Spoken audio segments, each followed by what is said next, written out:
From the moment we learn to walk and talk, we are shaped by the people around us. A smile of approval encourages us forward, while a raised eyebrow or harsh word can cause us to hesitate or withdraw. Long before we can articulate it, we learn that other people's reactions matter. Over time, this sensitivity becomes so ingrained that we often adjust how we speak, act, or even think based on how we imagine we are being perceived. Caring about what others think is not a personal weakness. It is a deeply human trait, rooted in how we evolved and how our minds developed. Human beings did not survive by going it alone. For most of our history, survival depended on belonging to a group. Acceptance meant access to protection, food, cooperation, and shared knowledge. Rejection carried serious consequences. Even though modern life is far removed from those early conditions, the emotional systems shaped by them are still very much alive within us. Because of this, social approval feels rewarding, and social disapproval can feel threatening. When we sense judgment, our body often reacts before our rational mind has time to intervene. A racing heart, a tight chest, or a sudden urge to retreat are signs that the brain is treating social evaluation as something important. This is not because every opinion truly matters, but because our nervous system is wired to treat social standing as significant. As we grow, the opinions of others also help shape our sense of who we are. Early feedback teaches us how to behave, what is valued, and what is discouraged. Praise can foster confidence, while criticism can leave lasting impressions. Over time, we begin to internalize these responses, using them as mirrors to understand ourselves. In healthy amounts, this social reflection helps us learn and adapt. The difficulty arises when our sense of identity becomes overly dependent on external approval. When that happens, self-worth starts to fluctuate based on praise, criticism, or silence from others. Fear of rejection plays a powerful role in this dynamic. Even subtle signals of exclusion can trigger discomfort or anxiety.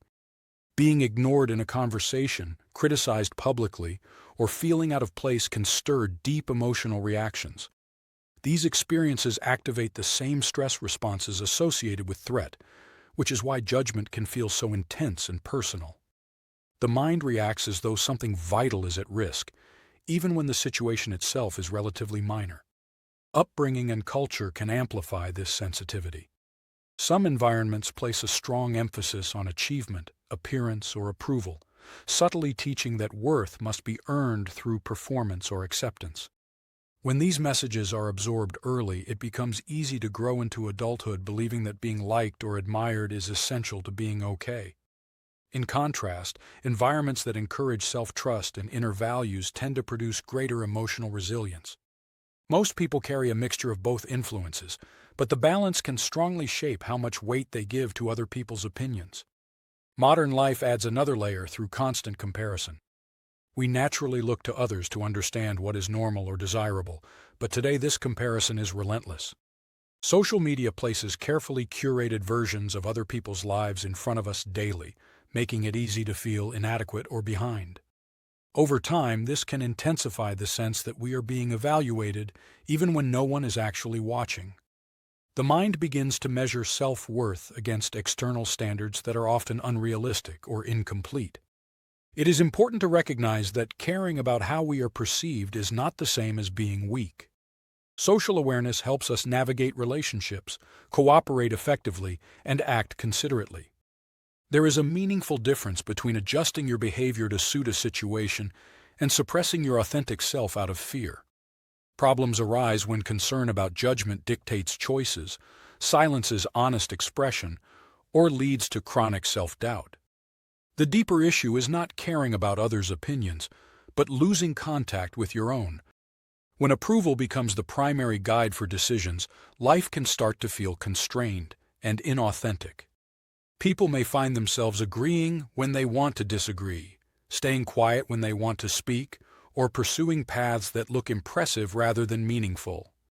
Over time, this erodes self-trust and creates a persistent sense of unease.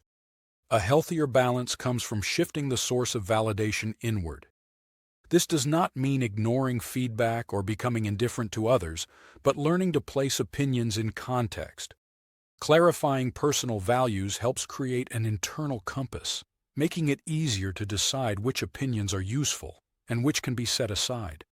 When values are clear, external feedback becomes information rather than a verdict on worth. Learning to acknowledge your own efforts, intentions, and progress also reduces the need for constant reassurance. When self-validation is present, approval becomes welcome, but not necessary. Relationships that prioritize honesty and mutual respect further support this balance, offering feedback that encourages growth rather than dependency. Caring about what others think is part of being human. It reflects a deep need for connection, belonging, and understanding. The aim is not to eliminate this care, but to prevent it from ruling your life. When your own values, judgment, and sense of self are given the space they deserve, the opinions of others lose their power to define you. Your worth does not live in the minds of other people. It is shaped through how you live, what you value, and the relationship you cultivate with yourself.